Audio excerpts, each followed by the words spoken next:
மக்கள் அனைவருக்கும் வணக்கம். அடுத்த 3 மாதத்தில் தமிழ்நாட்டில் மீண்டும் திமுக ஆட்சிக்கு வரப்போகிறது என்ற தகவலை கேட்டா உங்களுக்கு எப்படி இருக்கும்? ஷாக்கா இருக்கும்ல. சோ அந்த அதிர்ச்சி தான் தற்பொழுது எனக்கும் இருக்கு.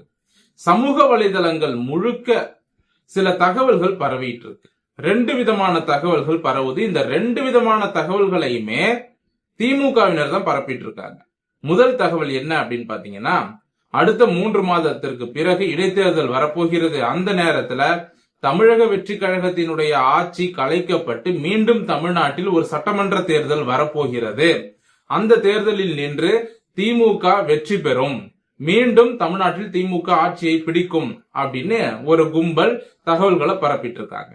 2வது தகவல் என்ன அப்படின்னு பாத்தீங்கன்னா, தமிழக வெற்றி கழகத்துக்கு இப்ப அடுத்து இடைத்தேர்தல்லாம் வரப்போகுது. அந்த நேரத்துல நாங்க தமிழக வெற்றி கழகத்தோட எம்எல்ஏக்களை விலைக்கு வாங்க போறோம். இப்பவே நாங்க பேசி முடிச்சிட்டோம், ஃபைனலைஸ் பண்ணிட்டோம். எத்தனை எம்எல்ஏக்களுக்கு எவ்வளவு அமௌண்ட் கொடுக்கணும் அப்படிங்கறதெல்லாம் பேசி முடிச்சிட்டோம். அந்த எம்எல்ஏக்களும் ஓகே சொல்லிட்டாங்க. இடைத்தேர்தல் வரக்கூடிய அந்த நேரத்துல ஒரு குழப்பத்தை உண்டு பண்ணி திமுக பக்கம் வந்துடலாம் அப்படிங்கிற மாதிரி பிளான் போட்டுட்டு இருக்கிறதாகவும், சோ இதன் மூலமாக எம்எல்ஏக்களை விலைக்கு வாங்குவதன் மூலமாக தமிழக வெற்றி கழகத்தையே உடைச்சி நாங்க மறுபடியும் தமிழ்நாட்டில் ஆட்சியை பிடிப்போம் அப்படின்னு இன்னொரு குரூப் சமூக வலைதளங்கள்ல தகவல்களை பரப்பிட்டு இருக்காங்க. இந்த 2 விதமான தகவல்களும் உண்மையா?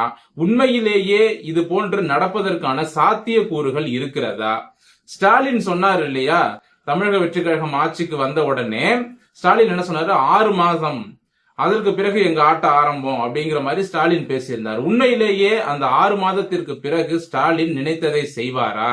அதற்கான சாத்தியக்கூறு இருக்கா? இல்ல தமிழக வெற்றி கழகம் இதை எப்படி சமாளிக்க போகுது? இப்படி பல்வேறு தகவல்களை நாம இந்த பதிவுல பேச போறோம்.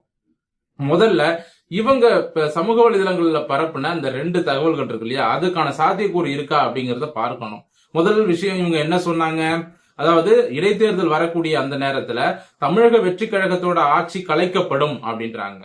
யாரு கலைப்பா? மத்திய அரசு நினைச்சா மட்டும்தான் ஒரு மாநில அரசாங்கத்தோட ஆட்சியை கலைக்க முடியும். ஆனா இப்ப இருக்கிற சூழ்நிலையில மத்திய அரசு தாவேகாவுக்கு ஒரு மறைமுக ஆதரவா தான் இருக்காங்க. அதற்கான காரணம் என்னங்கிறதும் நமக்கு தெரியும். ஏன்னா திராவிட கட்சிகளை வீழ்த்தணும், திராவிடம் இல்லாத தமிழ்நாடு உருவாகணும் அப்படிங்கிறது தான் பாஜகவோட இலக்கு. அந்த திராவிடம் இல்லாத தமிழ்நாட்டை தற்பொழுது மாற்றி காட்டியது யாரு அப்படின்னா விஜய் அவர்கள் தான். அப்ப தமிழக வெற்றி கழகம் தான் 2 திராவிட கட்சிகளையுமே தோற்கடித்தது.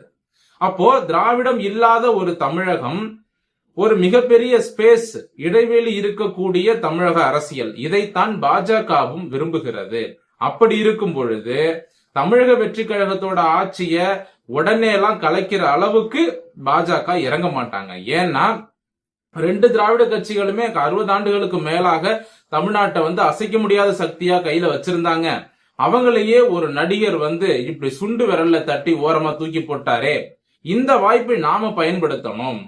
தமிழக வெற்றி கழகம் இந்த பக்கம் பிஜேபி, ஆளுங்கட்சி எதிர்கட்சி, அந்த மாதிரி ஒன்ன உருவாக்கணும் அப்படின்னு தான் பாஜக தற்பொழுது நினைக்கிறாங்க. அதனால இந்த திமுக அதிமுக ஆகிய 2 திராவிட கட்சிகளும் அழிந்தாலும் பரவாயில்ல, அவங்க 2 பேரையும் அழிச்சிட்டு அந்த இடத்துக்கு பாஜக வரணும் அப்படின்னு தான் பாஜக விரும்புறாங்க. ஏன்னா இந்த 2 திராவிட கட்சிகளிலும் தற்பொழுது பாத்தீங்கன்னா 90% இந்துக்கள் மட்டும்தான் இருக்காங்க.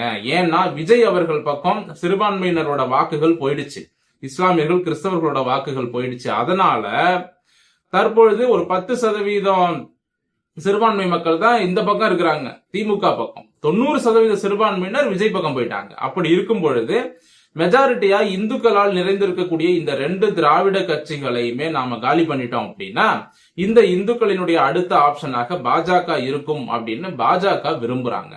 அதன்படி பாத்தீங்கன்னா தற்பொழுது தமிழக வெற்றி கழகம் ஆட்சியில் இருக்கிறது பாஜகவுக்கு சாதகமாகவும் அமையும். அதனால தமிழக வெற்றி கழகத்தோட ஆட்சியை பாஜக கலைக்க மாட்டாங்க. இதுதான் உண்மை. சரிங்களா? இப்ப அடுத்த பாயிண்ட், அடுத்து அவங்க என்ன சொல்றாங்க அப்படின்னா, அந்த இடைத்தேர்தல் வரக்கூடிய நேரத்துல எம்எல்ஏக்களை நாங்க விலைக்கு வாங்கலான் இருக்கோம், 3 1 பங்கு எம்எல்ஏக்களை விலைக்கு வாங்க போறோம். அப்படி வாங்கிட்டோம் அப்படின்னா தமிழக வெற்றி கழகத்தை ஆட்டங்காண வச்சிருவோம் அப்படின்லாம் இவங்க பேசுறாங்க. அந்த மாதிரி நடப்பதற்கான சாத்தியக்கூறுகளும் இல்லை. ஏன் சொல்றேன் அப்படின்னா, இப்போ விஜய் அவர்கள் முதலமைச்சராக இருக்கிறார். இவங்க நின்ன எம்எல்ஏக்கள் எல்லாருமே பாத்தீங்கன்னா விஜய் அவர்கள் மீது ஒரு வெறித்தனமான ரசிகரா இருந்து அவங்க எல்லாருமே வந்து எம்எல்ஏ சீட் வாங்கி வந்தவங்க தான். அப்படி இருக்கும் பொழுது விஜய் அவர்களோட பேச்சை மீறி இவங்க திமுக பக்கம் போவாங்க அப்படிங்கறதே வந்து சந்தேகம்தான். ஏன்னா விஜய் அவர்கள் வந்து நேரடியா போன் பண்ணி பேசினாரு அப்படின்னா மத்த எம்எல்ஏக்கெல்லாம் ஆஃப் ஆயிடுவாங்க. இவங்க யாருமே வந்து பணத்துக்கு ஆசைப்பட்டு போவதற்கான வாய்ப்புகள் அப்படிங்கிறது மிக குறைவு. ஒருவேளை பணத்துக்கு ஆசைப்படுறவங்களா இருந்திருந்தா இப்ப விஜய் அவர்கள் மெஜாரிட்டி கிடைக்காம சுத்திட்டு இருந்தாரு பாத்தீங்களா, எந்த கட்சியாவது கூட்டணிக்கு வராதா அப்படின்னு சுத்திக்கிட்டே இருந்தாரு. அந்த நேரத்திலேயே திமுக தாவேகா எம்எல்ஏக்கள்கிட்ட பேச்சுவார்த்தை எல்லாம் நடத்தினாங்க, பேரம் பேசினாங்க. ஆனா இந்த எம்எல்ஏக்கள் மசியல. அப்ப யோசிச்சு பாருங்க, அப்ப அவங்க மைண்ட்ல திமுக காரன் பணம் கொடுத்தாலும் நாம போக கூடாது அப்படிங்கிற எண்ணம் தமிழக வெற்றி கழக எம்எல்ஏக்களுக்கு இருக்கு. அந்த எண்ணம் தான் வந்து இன்னைக்கு வரைக்கும் தமிழக வெற்றி கழகத்தோட ஆட்சி அமைவதற்கு காரணமா இருக்கு.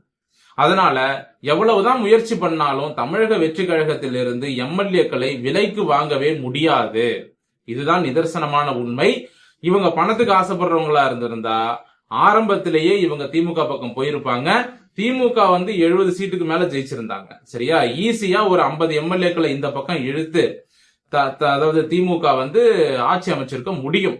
சரிங்களா, ஆக மொத்தம் இந்த எம்எல்ஏக்களை விலைக்கு வாங்குற கான்செப்ட் அப்படிங்கிறது இங்க தமிழ்நாட்டுல நடக்கவே நடக்காது. அதுவும் தமிழக வெற்றி கழகத்துக்கிட்ட நடக்காது. சரிங்களா, ஏன் அப்படின்னா அடுத்த முறை தேர்தலில் நிற்கும் பொழுது மறுபடியும் மக்கள் விஜய் அவர்களுக்கு தான் ஓட்டு போடுவாங்க. அதனால திமுக தோல்வியைத்தான் தழுவும். அந்த எம்எல்ஏக்களுக்கும் நல்லா தெரியும், நம்ம மக்கள் வந்து ஓட்டு போட்டிருக்கிறாங்க, ஆட்சி மாற்றத்துக்காக போட்டிருக்காங்க, நம்ம திமுக பக்கம் போயிட்டோம் அப்படின்னா மறுபடியும் நம்ம ரீஎலெக்ஷன் வரும்போது திமுக சார்பா நிற்கும் பொழுது மக்கள் நம்மளை புறக்கணிச்சிருவாங்க அப்படிங்கிற அந்த உண்மை யாருக்கு, தமிழக வெற்றி கழக எம்எல்ஏக்களுக்கு நிச்சயமா தெரியும். அதனால அவங்களும் போக மாட்டாங்க. அதனால திமுகவினுடைய இந்த 2 பிளானுமே சொதப்பல் பிளான் தான். இது 2மே நிறைவேறாது. இதன் காரணமா இறுதியா நான் என்ன சொல்றேன் அப்படின்னா 6 மாதம் கழித்து எங்க ஆட்டம் ஆரம்பம் அப்படின்னு ஸ்டாலின் அவர்கள் சொன்னாரு. கூட்டணி கட்சியினருக்கெல்லாம் வந்து ஒரு 6 மாசம் போய் அவங்களோட கூட்டணியில இருங்க, திருமாவளவன், கம்யூனிஸ்ட், முஸ்லீம் லீக் இவங்க கிட்ட எல்லாம் சொன்னாங்க. 6 மாசம் அவங்களோட இருங்க, அதுக்கப்புறம் பாத்துக்கலாம், வேற பிளான் வச்சிருக்கோம் அப்படிங்கிற மாதிரி கெத்தா பேசினாரு ஸ்டாலின் அவர்கள். ஆனா கூட்டணிக்கு போனவங்க அப்படியே ஜோதியில ஐக்கியம் ஆயிட்டாங்க தமிழக வெற்றி கழகத்தோட. சரிங்களா, இப்போ இந்த 2மே சாத்தியக்கூறு இல்லைன்னு நான் சொல்லிட்டேன். சோ ஸ்டாலின் அவர்களினுடைய அந்த திட்டமும் பலிக்காது. இப்ப தமிழக வெற்றி கழகம் அடுத்து என்ன பண்ண போறாங்க அப்படிங்கறதையும் நான் சொல்லிடுறேன். இந்த இடைத்தேர்தல் வரப்போதில்ல, அந்த நேரத்துல தமிழக வெற்றி கழகம் எல்லா தொகுதிகளிலும் வேட்பாளரை நிறுத்தி வெற்றி பெற வைத்து அந்த தனி மெஜாரிட்டிக்கு தேவையான பற்றாக்குறை இடங்கள் இருக்கு இல்லையா, அந்த இடங்களை நிரப்புவாங்க. அதை நிரப்புவதன் மூலமாக தனி மெஜாரிட்டி கொண்ட அரசாங்கமாக 3 மாதத்திற்கு பிறகு இடைத்தேர்தல் முடிந்த பிறகு தமிழக வெற்றி கழகம் தனி மெஜாரிட்டி கொண்ட அரசாங்கமா வந்து மீண்டும் வருவாங்க. சரிங்களா, அதற்கான வேலையை தான் விஜய் அவர்கள் தற்பொழுது செய்து கொண்டிருக்கிறார். ஆக மொத்தம் 3 மாதத்திற்கு பிறகு வரக்கூடிய அந்த இடைத்தேர்தலில் தமிழக வெற்றி கழகத்தை சேர்ந்தவர்கள் தான் அனைத்து தொகுதிகளிலும் நிற்பார்கள். அந்த இடங்கள் கூட்டணி கட்சிகளுக்கு ஒதுக்கப்பட மாட்டாது. தனி மெஜாரிட்டி வேணும் அப்படிங்கிற விஷயத்துல விஜய் அவர்கள் தெளிவாக இருக்கிறார்.